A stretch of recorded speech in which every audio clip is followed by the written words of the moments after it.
Bismillahirrahmanirrahim. Hari ini kita akan melanjutkan bagian ketiga, yaitu tentang metode penelitian. Di metode penelitian itu kemarin letaknya di mana sih? Gitu ya. Letaknya adalah di bagian pengujian fakta ya. Ada seleksi, koleksi, sampai analisis apa yang akan kita gunakan. Ya, ini kemarin sudah. Secara garis besar, isi bab 3 poin-poinnya seperti ini. Jadi poin-poin skripsi terlebih dahulu, skripsi penelitian kuantitatif terlebih dahulu ya. Saya nggak ngecek di fakultas lain gitu ya.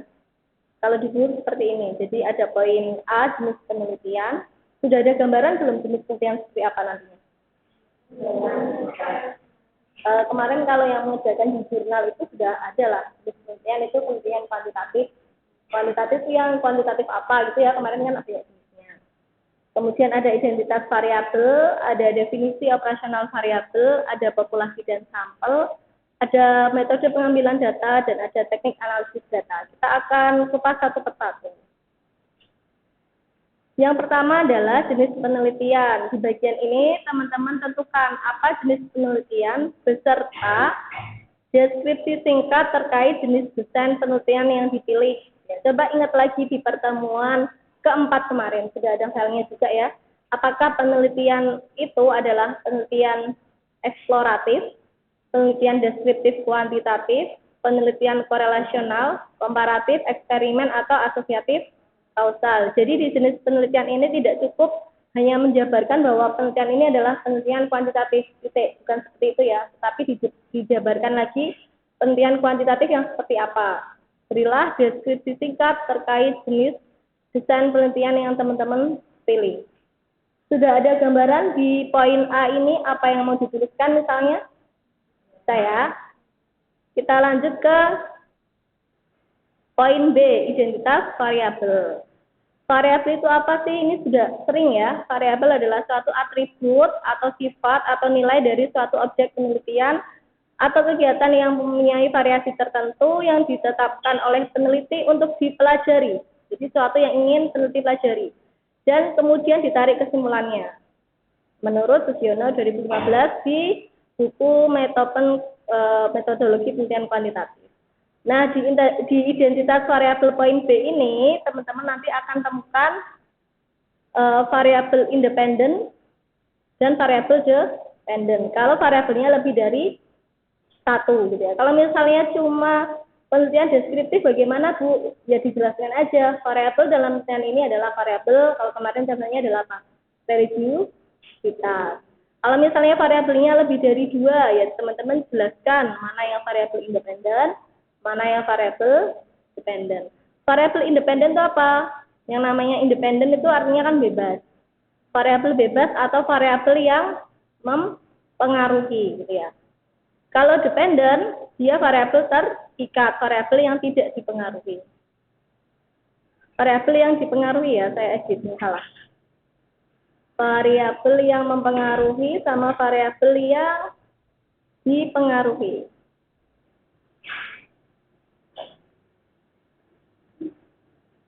Yang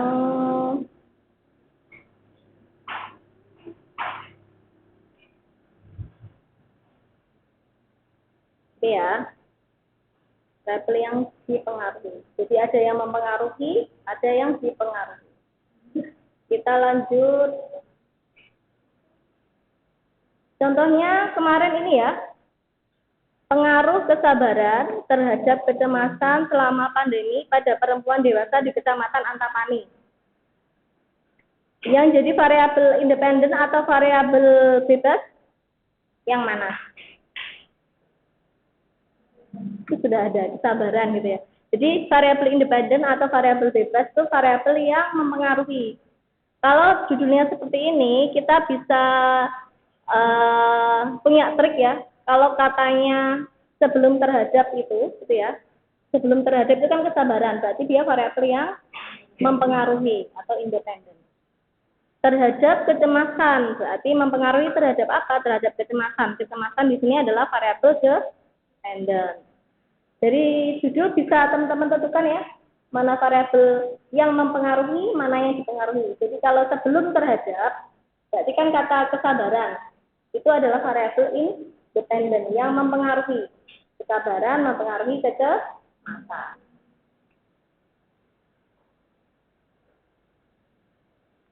Ini judul yang lain berarti apa nih? Pengaruh dia tidak masuk variabel ya, dia adalah satu kata. Jadi yang variabel itu yang ingin kita ukur. Jadi kepribadian heksago dan tawakal itu masuk variabel independen atau variabel yang mempengaruhi. Mempengaruhi terhadap grade mahasiswa. Tapi grade itu adalah variabel bisa ya. Jadi nanti di poin B itu identitas variabel teman-teman identifikasi mana yang menjadi variabel yang akan teman-teman teliti. Kalau misalnya lebih dari satu, ya mana variabel dependen, mana variabel independen.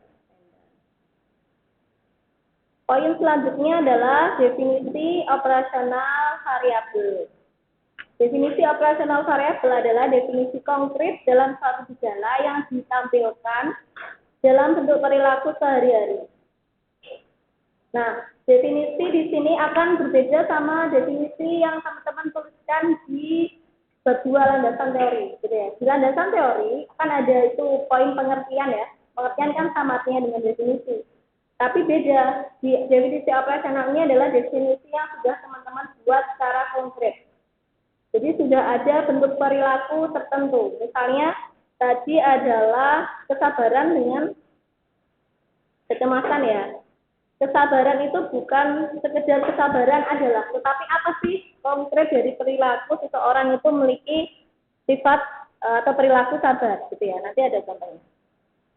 Nah, biasanya di definisi operasional ini ada aspek keperilakuan. Aspek keperilakuan itu perilaku apa yang mencerminkan dari variabel yang ingin teman-teman ukur. Ada aspek keperilakuan, juga ada indikator keperilakuan. Jadi kalau kita turunkan di bagian definisi itu ada yang namanya definisi konseptual. Dia masih konsep gitu ya. Definisi dari suatu gejala perilaku yang didasarkan pada kerangka teoritik tertentu. Biasanya menurut pendapat tokoh siapa gitu. Menurut kutipan ahli di kitab apa gitu. Itu masuk definisi konseptual. Jadi konsepnya bisa dari sumber terpercaya, buku, Google Scholar, jurnal, kitab, dan sebagainya. Nah, di definisi operasional, definisi konseptual ini harus kita turunkan menjadi aspek keperilakuan.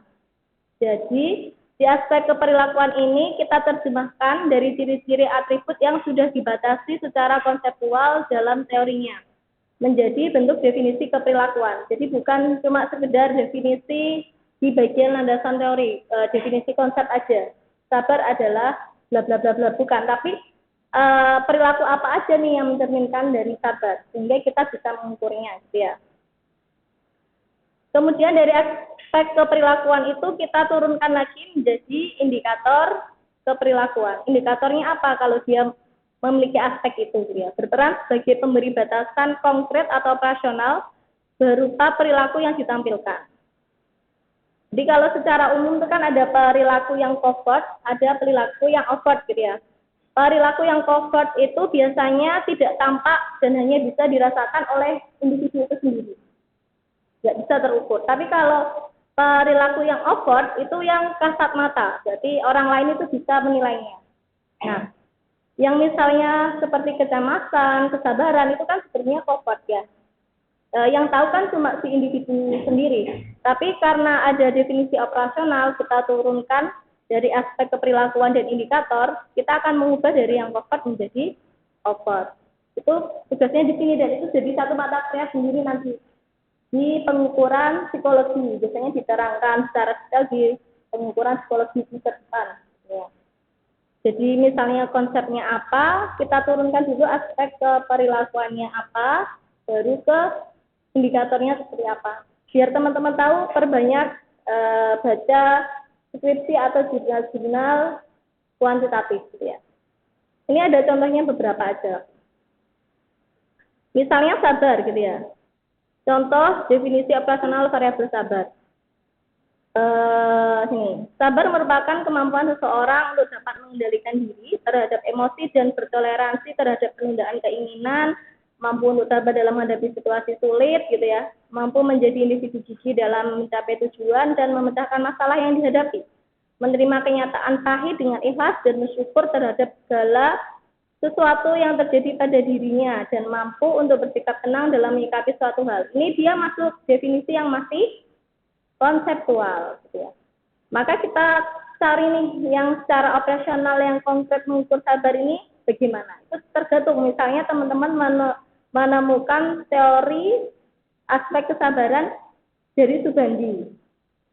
Oh ternyata sabar itu bisa loh diukur dari aspek pengendalian diri. Bisa diukur dengan aspek kata bahan ya, kata bahan, kegigihan, menerima realitas, dan sikap tenang. Nah ini baru yang dinamakan definisi operasional. Jadi bukan definisi yang secara konseptual, tapi lebih ke konkret. Ini namanya aspek keperilakuan ya, ada 5 ini misalnya. Kalau misalnya mau menggunakan aspeknya orang lain, misalnya menurut Al-Ghazali atau menurut imam siapa boleh ya, boleh aja. Aspek keperilakuannya tinggal teman-teman kaji gitu ya. Nanti per aspek keperilakuan teman-teman buat indikatornya. Di misalnya ini ada berapa aspek tadi?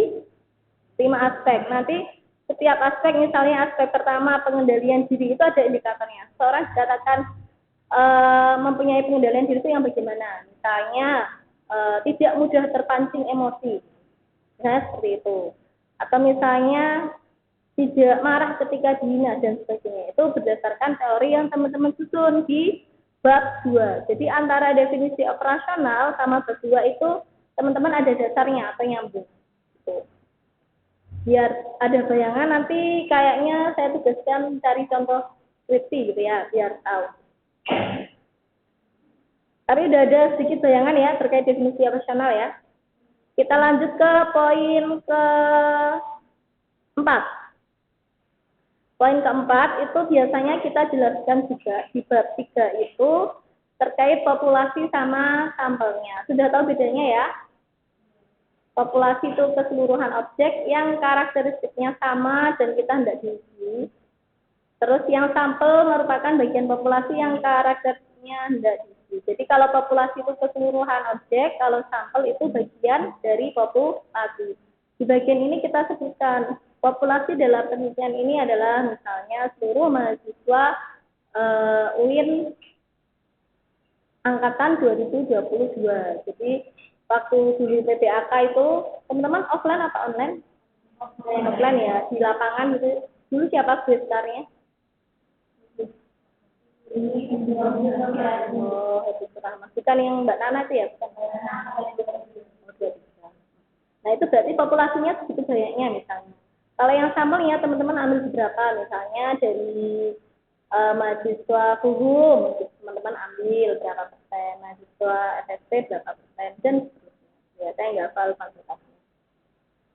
Ini kemarin juga sudah ya kita bahas di pendahuluan apa ya, kuantitatif apa statistik ya terkait populasi sama sampel.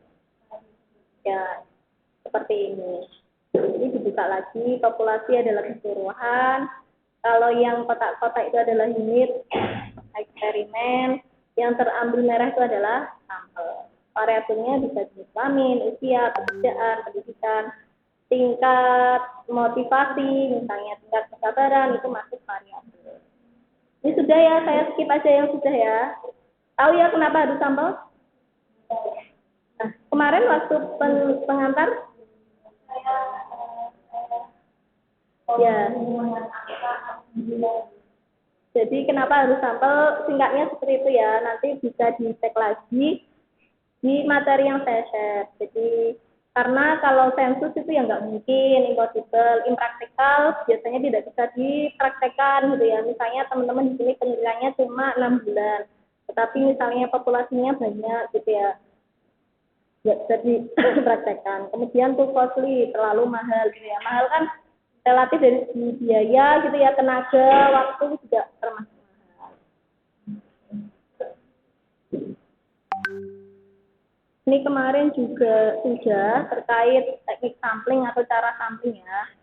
Jadi kenapa kita perlu sampling, karena tadi ada tiga paling nggak impossible, impractical, sama too costly. Kalau namanya teknik berarti cara, bagaimana cara kita mengumpulkan informasi tetapi sebagian dari anggota populasi ya. Itu namanya teknik sampling. Biar lebih efisien, biaya lebih rendah dan lebih teliti. Ini kemarin sudah, nanti bisa dibaca dan bisa ditanyakan kalau ada yang belum paham. Jadi ini ilustrasi kalau populasi semuanya, kalau sampel kita ambil yang bagian merah aja. Kalau kita ambil populasi yang biru ini, itu namanya kita sedang melakukan perhitungan parameter. Jadi ada parameter rata-rata, simbolnya mu ini ya. Sorry, tadinya kok. Parameter rata-rata, simbolnya mu, ada parameter varian, simbolnya sigma kuadrat, ada parameter proporsi, simbolnya p besar. Nah, yang kita lakukan biasanya di sini, kita mengukur atau menghitung yang namanya statistik. Jadi kita hitung rata-rata sampel, kita hitung varian sampel, F kuadrat ini, kita hitung proporsi sampel.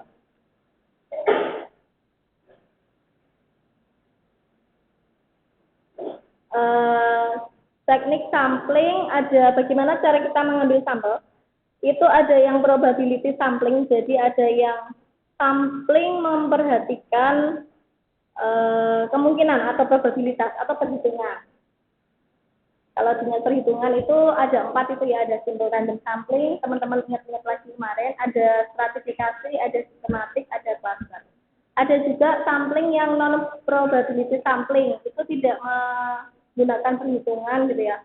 Bisa dengan misalnya tujuan tertentu, merujuk ke sampel tertentu, atau bisa kuota sampling, snowball sampling. Kita next aja.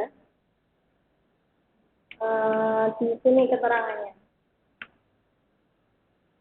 Kalau simple random sampling berarti setiap elemen dari populasi telah diketahui dan mempunyai probabilitas atau kesempatan yang sama untuk dipilih. Jadi saya ambil random itu nggak mempengaruhi apa-apa, karena individu dalam populasi itu saya anggap mempunyai karakteristik yang sama. Saya mau ambil si A, si B, si C itu terserah karena karakteristiknya sama. Kalau yang stratifikasi itu suatu sampel yang diambil dari beberapa level atau strata yang terdapat dalam populasi. Ketika populasi itu dia sangat heterogen, jadi sangat berbeda-beda gitu ya, perbedaannya itu variatif sekali. Saya buat strata atau tingkatan atau level, jadi saya kelompokkan dulu level yang tinggi, yang sedang, yang rendah gitu ya. Nanti setiap level itu saya ambil, itu namanya strata. Yang cluster berarti dipilih dari populasi menjadi kelompok area atau sampling dan setiap unitnya dipilih secara acak. Jadi kalau cluster itu kita biasanya wilayah gitu ya, wilayah yang sangat luas, kita buat pembagian wilayah. Kita kasih wilayah misalnya utara, selatan, timur, barat, tenggara, barat daya, dan seterusnya. Kalau yang sistematik berarti dia ada sistematikanya, ada aturannya. Jadi kita misalnya punya daftar gitu ya, 100 daftar populasi, kita pengambilan sampelnya itu ada aturannya, misalnya kelipatan 10, kelipatan 20, dan kemarin sudah itu. Nah, sekarang yang non probability sampling. Kalau yang non probability sampling yang sering digunakan itu biasanya kuota sampling ya. Kuota sampling itu ketika samplingnya itu sudah memenuhi kuota, berarti ya sudah selesai gitu ya. Terdapat 2 tahap dalam memilih sampel. Tahap pertama memilih kategori yang ada dalam populasi. Tahap kedua menentukan jumlah sampel untuk setiap kategori. Tetapi non-probability sampling ini biasanya digunakan untuk penelitian yang kualitatif karena dia tidak memperhitungkan aspek probabilitas atau kemungkinan. Misalnya snowball sampling ini. Snowball sampling itu apa sih? Snowball apa teman-teman? Snowball. Bola salju. Kalau kita sangkut pautkan sama sampel ini bagaimana? Suatu sampel yang diambil secara berurutan, di mana sampel diperoleh dengan cara sambung menyambung informasi dari satu unit ke unit lain. Jadi misalnya teman-teman menentukan sampelnya satu dulu. Itu contohnya misalnya apa kalau di PT?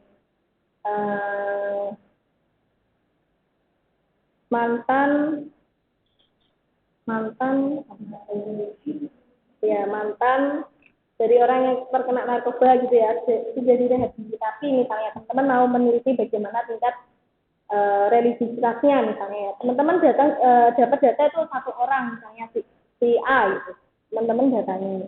Kemudian sampel selanjutnya teman-teman minta saran atau minta petunjuk dari A. Nanti ketemulah si B. Jadi si A merekomendasikan si B untuk jadi sampel yang selanjutnya. Nanti sampel berikutnya siapa? Si C. Si C itu kita dapat dari informasi dari si B. Jadi dia semakin lama semakin besar, semakin besar. Teorinya seperti snowball atau bola salju gitu ya. Bola salju dari atas kan awalnya kecil gitu ya. Terus ke bawah jadi besar, jadi besar. Nah itu salah satu snowball sampling itu salah satu teknik yang digunakan di non probability sampling. Cuma kalau non probability sampling ini biasanya di penelitian kualitatif gitu ya. Pokoknya yang non probability biasanya di kualitatif atau judgmental sampling atau purposive sampling di poin kedua itu berarti berdasarkan pertimbangan peneliti. Kalau berdasarkan pertimbangan peneliti ya orang lain nggak bisa sembarangan jadi sampel. Jadi misalnya adalah orang mantan pengguna narkoba yang sudah direhabilitasi di panti X. Jadi ya wes samanya ya orang yang di situ aja, nggak boleh yang di luar. Gitu. Itu non probability sampling. Nah, karena kita di kuantitatif itu dimaksudkan untuk generalisasi ya, jadi dari populasi yang banyak itu kita ambil beberapa, jadi sampel yang lebih sedikit daripada populasi, tapi fungsinya untuk mengeneralisir, maka kita pakainya adalah yang probability sampling. Ada analisis inferensia dengan uji statistika. Kalau yang non probability sampling berarti lawannya ya. Kalau lawannya ini berarti kualitatif. Tanpa menggunakan konsep peluang atau probabilitas, analisisnya tidak menggunakan uji statistika tapi deskriptif kualitatif gitu ya. Sampelnya tidak representatif. Terus dia tidak dimasukkan untuk generalisasi, dia hanya fokus ke kasus tertentu di poin 3 itu. Gambaran populasinya kasar secara umum gitu ya, jadi enggak spesifik. Terus besar sampel tanpa rumus.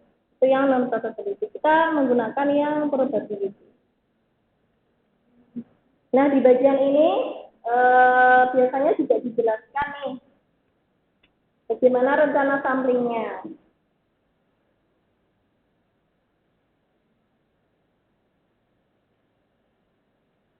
Ada 10 langkah itu ya. Teman-teman bisa lakukan adalah menentukan batas dari populasi. Jadi populasinya itu apa dulu gitu ya. Tadi di bagian dia adalah populasinya apa dulu. Kemudian persoalannya itu nyambung nggak sama populasinya gitu ya. Kita sambungkan dengan variabelnya. Jangan-jangan antara populasi, persoalan sama variabel itu nggak nyambung gitu. Berarti kan nggak bisa diukur ya. Kemudian unit samplingnya itu apa? Apakah individu, apakah organisasi, gitu kita tentukan di poin keempat.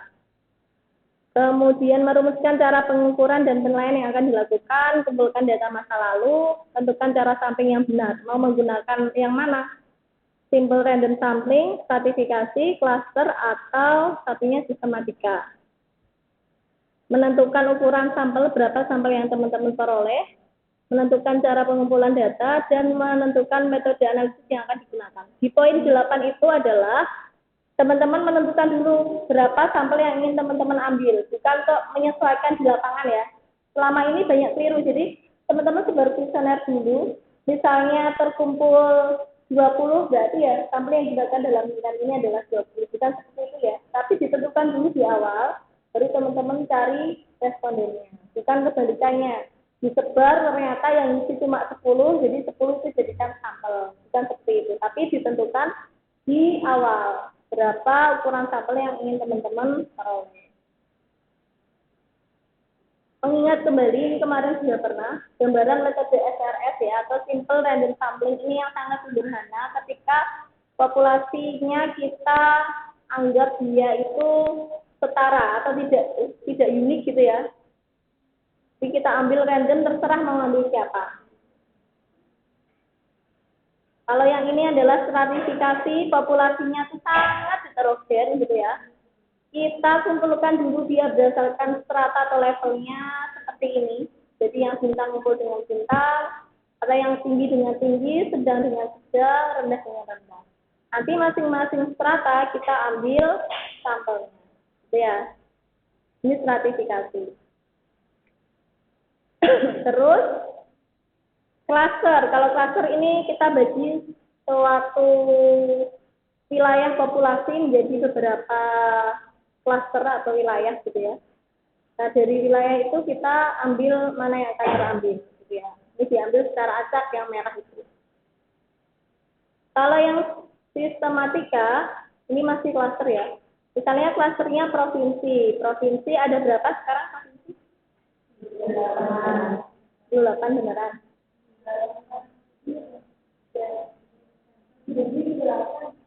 Ya, coba dicek. Kayaknya ini dulu PR deh.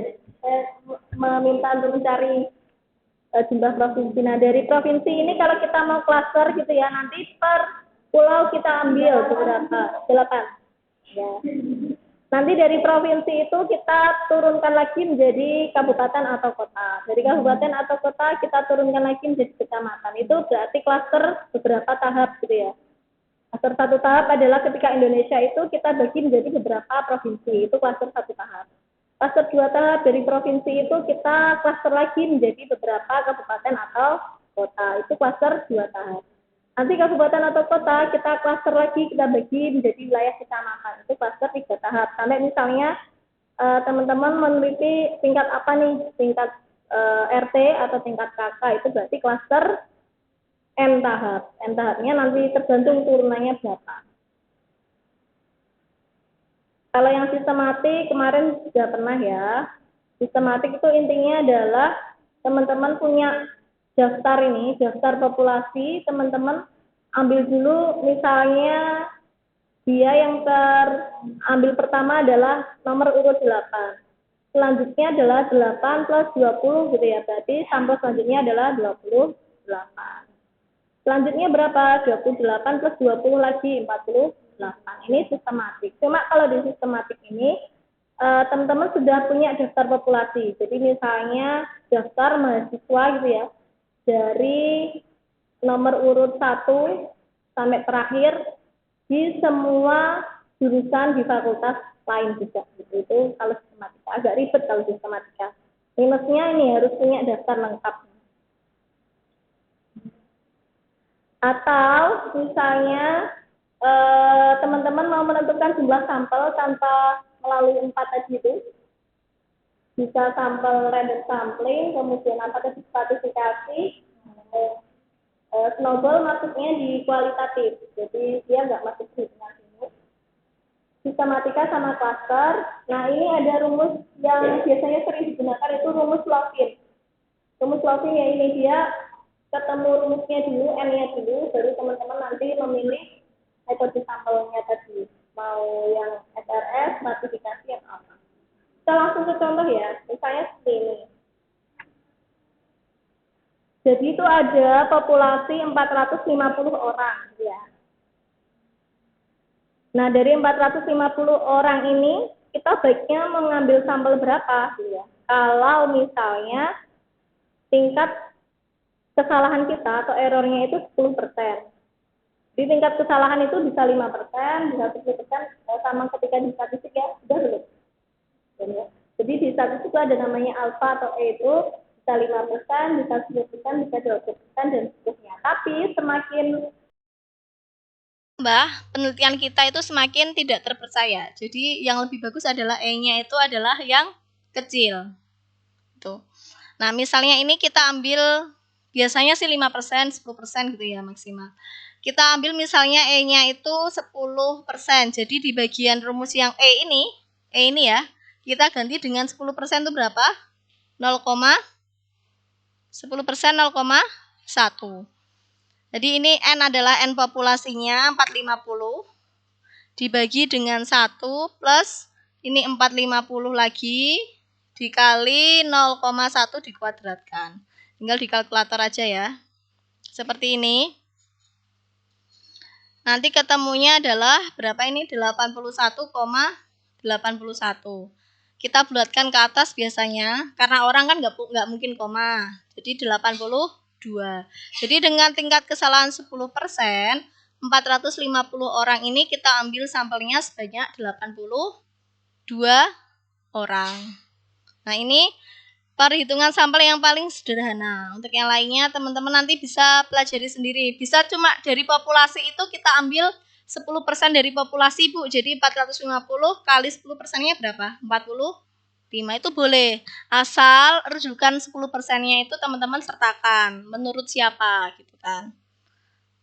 Jadi tinggal membawa menurut siapanya atau berdasarkan siapanya. Kalau yang ini tadi berdasarkan rumus Lovin gitu ya. Ada perhitungan seperti ini. Di 450 dengan toleransi 10% akan ketemu 82. Kalau misalnya toleransi kesalahannya saya ganti 5%, Bu, pasti sampelnya semakin banyak gitu ya. Karena logikanya kalau kesalahannya sedikit, kita membutuhkan banyak data. Gitu. Gimana? Ya bisa, cuma nanti konsekuensinya ketika tingkat kesalahan kita misalnya 50% gitu ya. Nanti penelitian kita akan 50-50. Orang akan nggak ragu atau nggak percaya. Lah ini tingkat kesalahannya aja sangat besar gitu. Biasanya kalau dalam penelitian ya tingkat kesalahannya 5% atau 10%. Tergantung penelitiannya apa. Kalau penelitian sosial, di mana variasinya tuh tinggi banget gitu ya, di populasi itu nilainya diperkirakan akan beda-beda, nah itu tingkat kesalahannya bisa lebih tinggi. Tapi kalau semakin tinggi, konsekuensinya adalah penelitian kita itu hasilnya tidak bisa begitu dipercaya. Karena tingkat kesalahan ini nanti akan berhubungan sama tadi kepercayaan, apa itu namanya? Kebenaran dari penelitian. Kalau 5% berarti kebenarannya 95%. Probabilitas ya. Kita kalau di statistik tuh bilangnya probabilitas atau kemungkinan kita benar tuh 95%. Kalau 10% berarti probabilitas kita untuk benar adalah 90%. Kalau E-nya kita buat 50% berarti probabilitas kesalahan kita mengambil sampel ya 50%, 50-50 kita. Jadi kan nggak pede ya kalau ini benar atau salah gitu kan, nggak pede. Jadi lebih baik adalah yang E-nya itu kecil gitu. Gimana? Ngecek. Ini kita tentukan. Jadi nanti nyambung juga di statistik ya. Kita tuh punya yang namanya tingkat kesalahan itu kita ditentukan oleh peneliti. Besarannya yaitu 5%, 10%, 15, 20, tapi nggak apa-apa mau 15 mau 20 nggak apa-apa, tapi ngaruhnya nanti di tingkat kepercayaan penelitian teman-teman. Kalau yang lumrahnya sesuai dengan jurnal-jurnal ya 5% gitu ya. 5%, 10% itu udah jarang. Paling nggak 5% tingkat kesalahannya. Jadi paling nggak kita berharap penelitian kita benar itu kan 95%. Kalau mau 1% boleh Bu, ya boleh, tapi nanti konsekuensinya sampelnya juga akan semakin besar. Gitu. Kita lanjut ya. Di poin selanjutnya, setelah kita bahas populasi sampel, kita juga bahas metode pengumpulan data. Jadi di metode pengumpulan data itu kita harus narasikan. Kita mengumpulkan datanya itu dengan cara apa? Apakah bisa dengan cara survei, dengan cara observasi, dengan cara eksperimen, atau dengan pengumpulan dataset. Kalau survei itu apa? Kalau survei itu biasanya menggunakan kuesioner atau angket sebagai instrumen utama. Pernah diminta kakak kelasnya untuk mengisi kuesioner? Sering. Dapat souvenir? Kasihan sekali. Nah, biasanya survei itu ya sering digunakan ketika dia itu melakukan alat ukur atau instrumen ya. Jadi harus jelas di poin E. Jadi metode pengumpulan data pada penelitian ini menggunakan survei kuesioner gitu ya, yang disebar pada atau melalui apa Google Form ya biasanya. Nah, karena kita di sini membuat instrumen atau kuesioner atau alat ukur, maka biasanya di metode pengumpulan data survei ini kita perlu yang namanya uji validitas sama uji reliabilitas. Jadi setelah teman-teman di poin E itu menjelaskan, oh metode pengumpulan data pada penelitian ini menggunakan survei. Surveinya itu seperti ini loh, blueprint atau angketnya tuh gambarannya seperti ini. Setelah itu teman-teman di bagian itu juga jelaskan uji validitas sama uji reliabilitasnya. Nah, nanti kita uji validitas sama reliabilitasnya setelah UTS ya. Jadi biar ada gambaran aja. Kalau teman-teman memilih survei, berarti nanti ada daftar pertanyaan. Daftar pertanyaan itu kita uji validitas sama uji reliabilitas. Terus kalau misalnya observasi apa? Mengamati ya. Pengamatan sistematis terhadap objek atau fenomena yang diteliti. Misalnya teman-teman di sini data yang teman-teman kumpulkan itu dari data yang langsung bisa diamati, ya berarti menggunakan observasi. Misalnya apa? Dia jam kedatangan saat kuliah, itu kan berarti nggak perlu dilakukan uji validitas karena yang jadi alat ukur sudah jelas apa alat ukurnya, jam atau waktu gitu ya, misalnya seperti itu.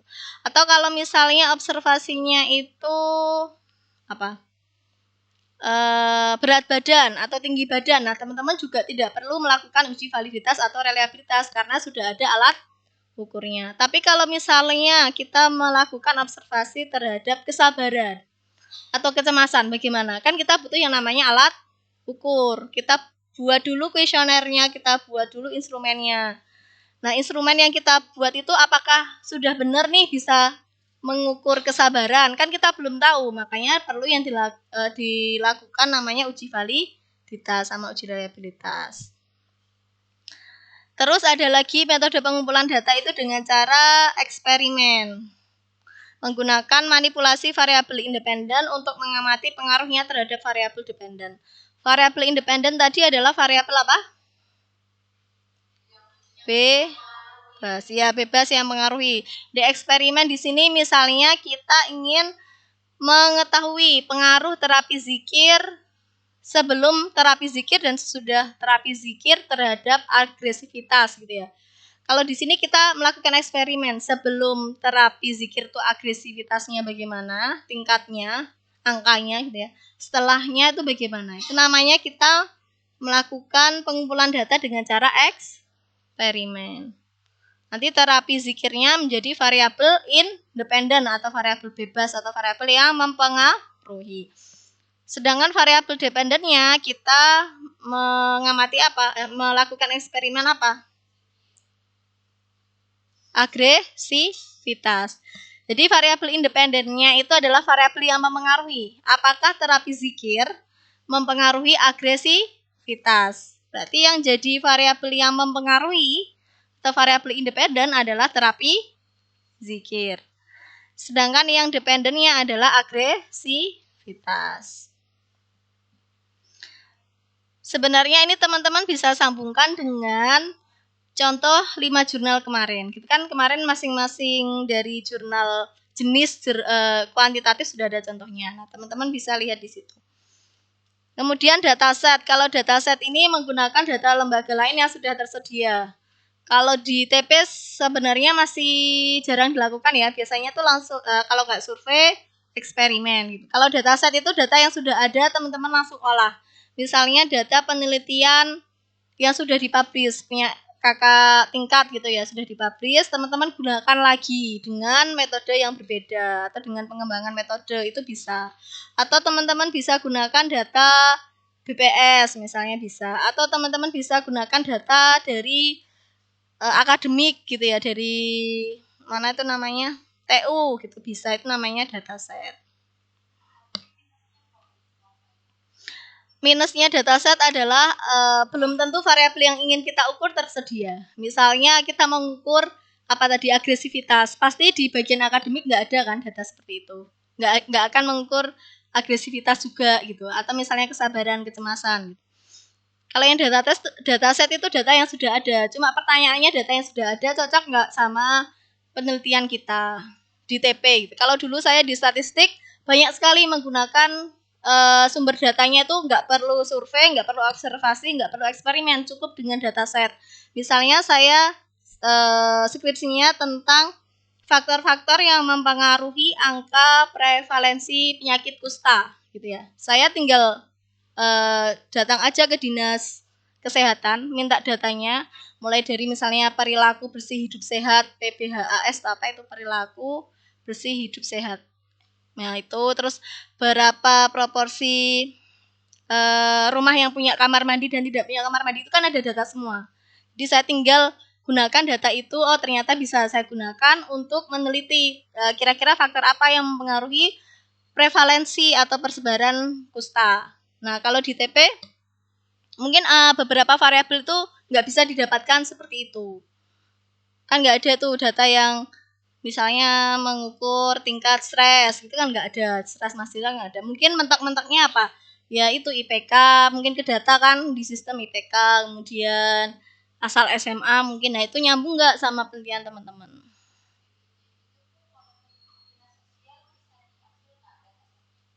Ya tergantung mau meneliti apa. ODGJ-nya apa yang terekam datanya. Gitu ya. Jadi karena ini data kuantitatif, harus jelas variabelnya apa, datanya seperti apa. Tapi yang sering digunakan ya ini survei sama eksperimen. Lanjut ke poin F adalah ya teknik analisis data ini kenapa saya nyambungnya ke jenis penelitian kuantitatif, karena itu adalah dua hal yang saling nyambung ya. Tapi di teknik analisis data ini adalah pemilihan metode statistika sesuai dengan jenis penelitian kuantitatifnya. Misalnya, ketika penelitian deskriptif kuantitatif, maka teknik analisis datanya adalah menggunakan analisis statistika deskriptif. Ketika jenis penelitiannya di sini korelasional, maka menggunakan korelasi gitu ya. Korelasi kalau di statistik ada korelasi Spearman, ada korelasi product moment. Jadi ini sampai keluar metode. Komparatif ini kita bisa menggunakan uji T. Nah, ini kita pelajari di statistik. Jadi teknik analisis data ini cuma menggambarkan itu apa? Metode dasar aja yang digunakan apa gitu. Bukan diuraikan secara detail, tapi ketemu nama metodenya apa yang digunakan. Misalnya asosiatif kausal bisa menggunakan regresi. Nah ini biasanya juga di jurnal disebutkan teknik analisis data yang digunakan dalam penelitian atau jurnal ini adalah apa. Sampai ketemu metodenya. Metode analisis deskriptif kah, korelasi apa, product moment kah, terus komparatif seperti apa, itu ada teknik analisis data. Jadi sebenarnya sampai poin F ini nyambung sama tugas 5 jurnal kemarin gitu ya. Ini misalnya contoh metode statistika. Ketika statistika deskriptif apa analisis data hanya sebatas gambaran ya kemarin, tidak untuk membuat kesimpulan. Jadi berapa rata-ratanya, berapa nilai tengahnya, berapa modusnya, itu cuma sebatas itu aja. Berapa tingkat tingginya, tingkat sedangnya, tingkat rendahnya gitu ya. Kalau statistika inferensial nanti ada pengujian hipotesis dan membuat kesimpulan. Ada uji korelasi, uji beda, uji ANOVA, uji regresi. Nah, di bagian F ini teman-teman sampai ketemu di sini mau menggunakan uji apa, nih ya.